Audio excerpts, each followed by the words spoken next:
The third focus for runners is plyometrics, or training to be springy. Plyometrics are explosive movements that can significantly increase your speed, your strike, and reduce your ground contact time. Many plyometric movements mimic that mid to forefoot strike. By practicing this, we can ingrain a more efficient striking pattern, which can transfer to running economy, thus improving turnover rate and speed. Think of your tendons as big rubber bands. When they stretch, they want to return to their normal position, so they rapidly contract, which propels the runner along.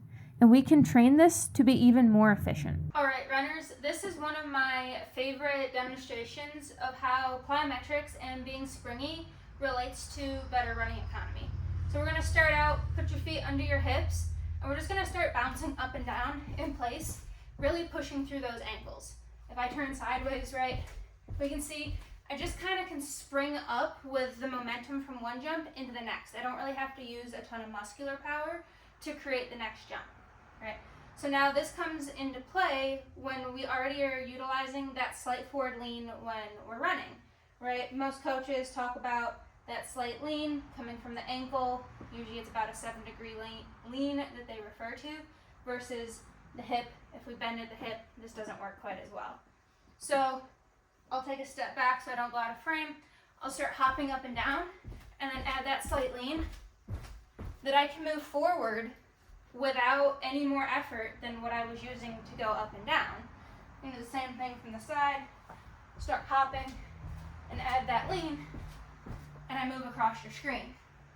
Now, if I lean back, start hopping, and then end up on my heels, right, I can't really spring back up and it feels very awkward. So if we're already using that forward lean to create momentum, strengthening that plyometric response can carry us even a little bit further.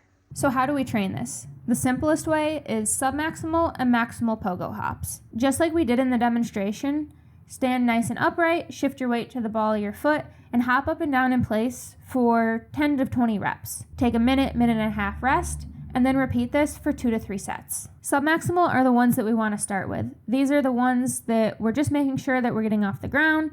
We want to find where that point on our foot is that we can rebound very quickly from, and we want to make sure that we're moving pretty quick on these. Maximal come a little bit later, usually with a little less volume, say the 5 to 10 rep range, and we're trying to get as much air time as we possibly can. In either case, we want to make sure that we're connecting our reps together so that we're keeping that ground contact time as low as possible and getting that stretch and reflex out of every rep we do. To progress these, we can add in side-to-side movements, front-to-back movements, move along a line, change to one leg, add in quarter or half turns, or change the level by adding in a short box, a curb, or a step. Another common plyo for runners is bounding. Bounding is pretty much an exaggeration of good running form. The runner is going to explode off one leg, find that hard Z position in the air, and then land on the opposite foot with the foot back underneath the hip. Then they'll transition right into the next bound. These are great for figuring out how the knee drive and foot strike are related to one another. As these are a single leg movement and have a greater range of motion, they are a little bit more advanced plyo than the pogos that we first talked about.